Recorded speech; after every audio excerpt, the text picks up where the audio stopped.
Assalamualaikum warahmatullahi wabarakatuh.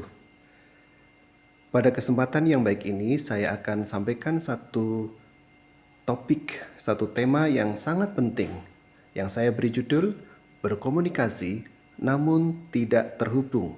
Mengapa?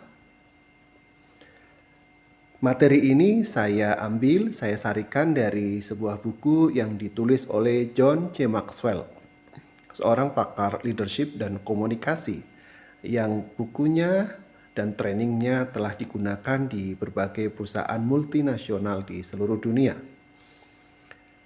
Terhubung bisa berarti terkoneksi, nyambung, memiliki ikatan, baik ikatan batin, ikatan emosi, maupun ikatan pikiran.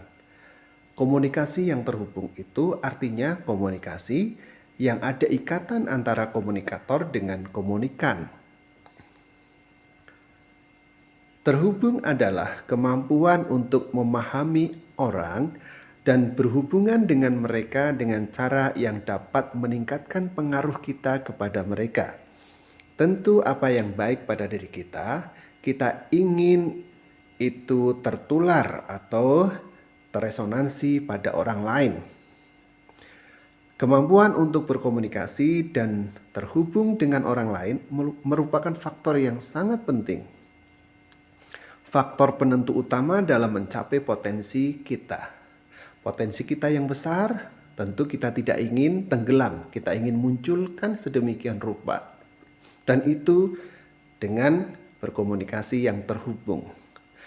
Untuk menjadi sukses, seseorang harus bekerja dengan orang lain. Nah, itu kita yakin. Untuk melakukan hal terbaik, kita juga harus belajar bagaimana kita bisa terhubung satu sama lain. Ada satu kalimat yang sangat bijak dan ini sangat penting untuk kita pahami dan kita cermati, yaitu orang biasa yang terkoneksi jauh lebih hebat dari jenius yang terisolasi. Teman-teman, ada 5 prinsip yang menjadi dasar untuk memahami bagaimana bisa terhubung dengan orang-orang. Prinsip yang pertama, jika sudah terhubung, maka akan meningkatkan pengaruh dalam setiap situasi. Prinsip yang kedua, berhubungan itu harus berfokus pada orang lain, bukan berfokus pada diri kita. Prinsip yang ketiga, terhubung dicapai tidak cukup dengan kata-kata. Terhubung itu dicapai melampaui kata-kata. Prinsip yang keempat, untuk menghubungkan selalu membutuhkan energi karena menghubungkan adalah sebuah proses. Prinsip yang kelima, kemampuan berhubungan adalah keterampilan yang bisa dilatih. Jadi bukan tergantung pada bakat alami yang dimiliki oleh seseorang. Ini untuk mematahkan mitos bahwa kemampuan berkomunikasi, kemampuan terhubung satu orang adalah karena bakat.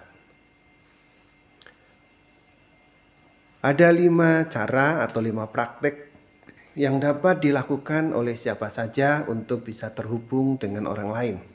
Yang pertama adalah menemukan pijakan bersama. Jadi tidak egois.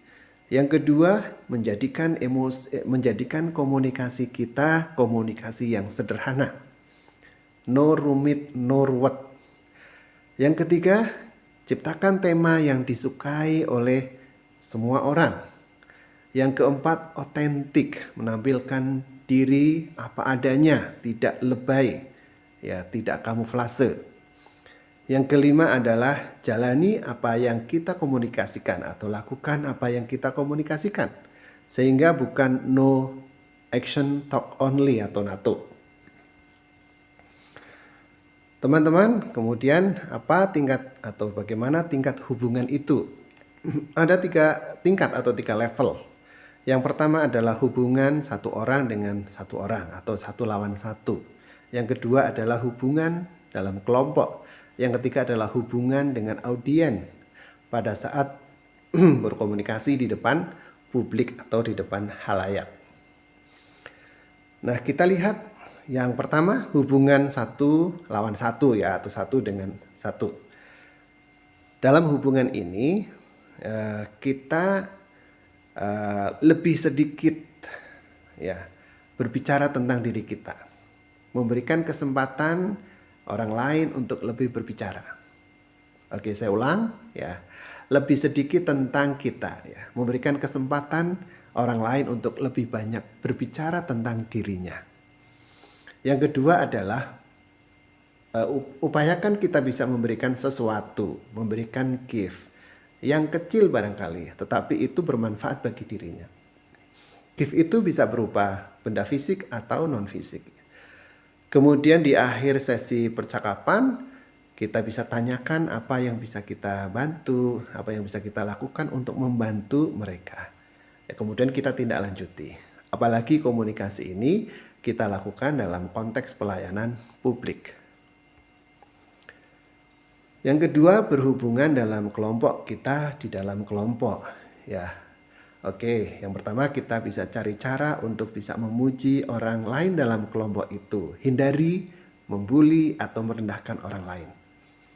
Yang kedua adalah cari cara untuk menambah nilai orang-orang dalam kelompok itu atau membantu ya orang-orang dalam kelompok itu, baik dalam peningkatan kapasitas atau menyelesaikan tugas atau pekerjaan mereka. Kemudian jangan mengambil pujian untuk diri kita apabila kelompok berhasil. Dan jangan pula menyalahkan seseorang atau kelompok jika kelompok gagal.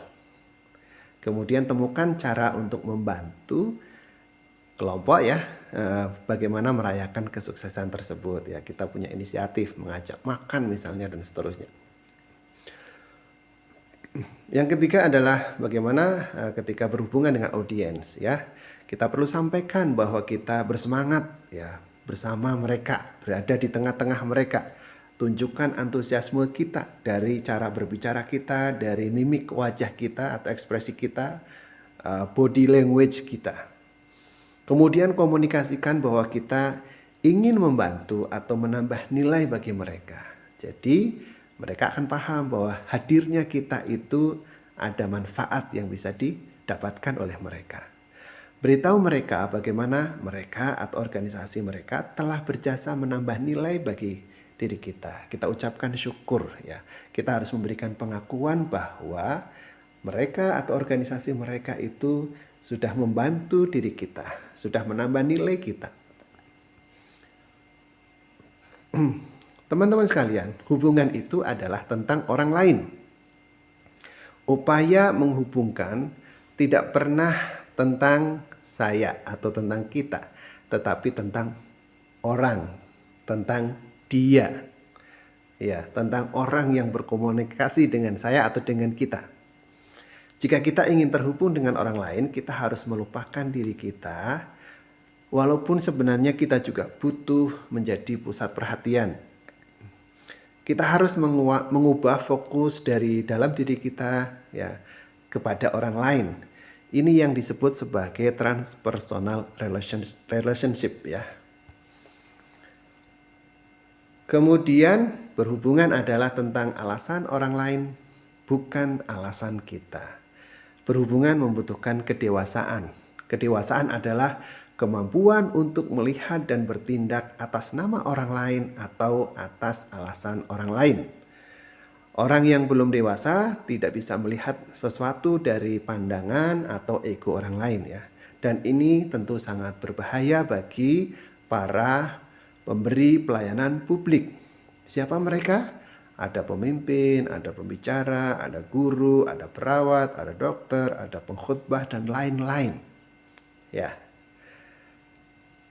Baik, bagaimana berkomunikasi dan komunikasi kita terhubung? Ada 7 tips yang disampaikan dalam buku ini. Yang pertama adalah memperhatikan dan menghargai setiap orang. Untuk menambah nilai kepada orang lain, kita harus terlebih dahulu menghargai. Terlebih dahulu memperhatikan orang lain. Jika kita terlalu fokus pada agenda diri kita, akibatnya kita akan mengabaikan orang. Jika mereka tidak dianggap penting untuk tujuan kita, mereka tidak mendapatkan waktu atau perhatian kita. Jika tidak ada perhatian dan penghargaan dari kita, maka tidak akan pernah ada komunikasi yang terhubung. Yang kedua, kurangi ketidakamanan, merasa tidak nyaman atau tertekan. Jika saat berkomunikasi dan merasa tidak aman, seseorang mungkin akan meminta persetujuan kepada komunikan. Semakin sering mencari persetujuan, semakin asyik dengan dirinya sendiri, maka bagaimana seseorang itu bisa mengesankan bagi yang lain. Yang ketiga, tidak mementingkan diri sendiri. Apa yang menjadi pertanyaan orang pada saat berinteraksi dengan kita, misalnya, apakah kita ini peduli kepada mereka? Ya tentu kita harus peduli, kita harus tunjukkan kepedulian kita. Apakah kita bisa membantu mereka? Tentu kita harus bisa membantu.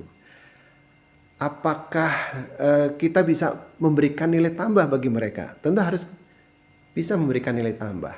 Apakah kita bisa dipercaya? Tentu harus bisa dipercaya. Karena keempat pertanyaan ini adalah harapan bagi mereka.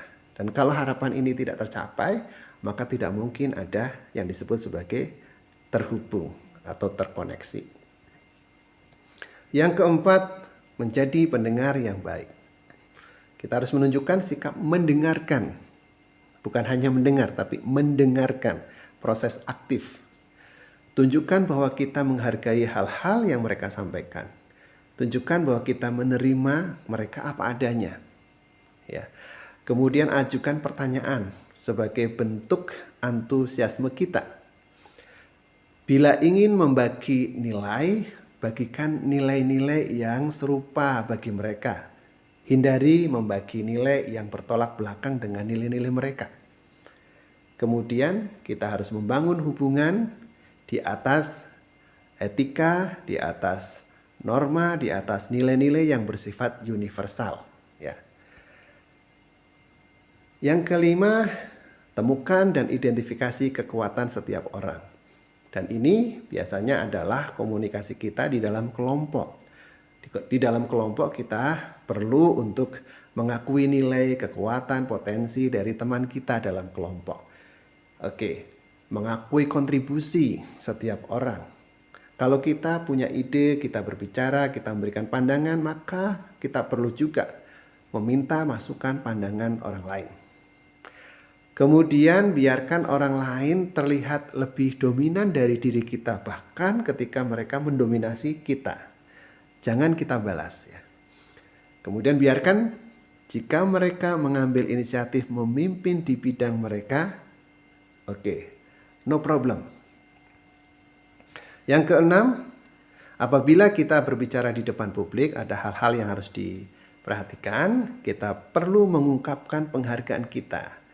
Ya, sampaikan rasa terima kasih kita atas kesempatan yang diberikan kepada kita untuk berbicara di depan mereka.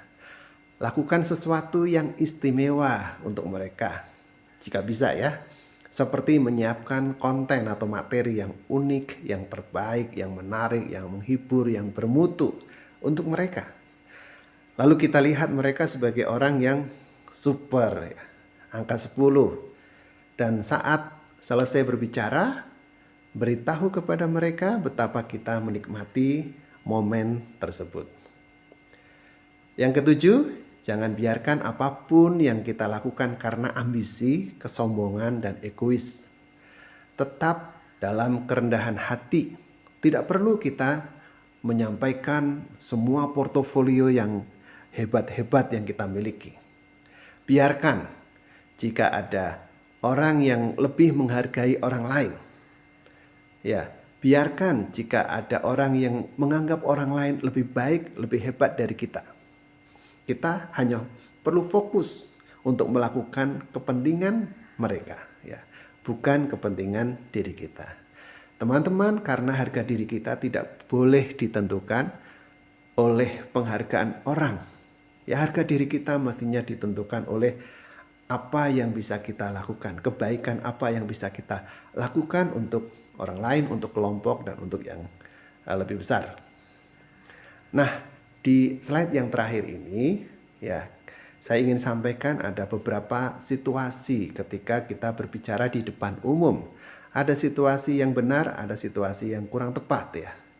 Baik, ketika kita berbicara di depan umum, tentu kita ingin bahwa komunikasi kita terlihat hangat, jujur, ramah bersahabat, menyenangkan, menarik, menguasai konten materi, terorganisir, kreatif, percaya diri, menginspirasi, terbuka, otentik, dan segar ya, ada humor.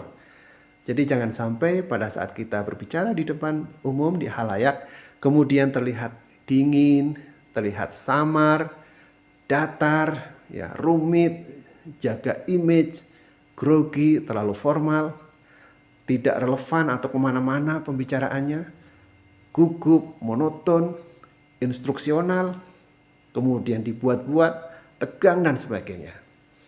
Teman-teman, itulah beberapa hal yang perlu kita pahami dan kita latih supaya kita punya komunikasi yang terhubung.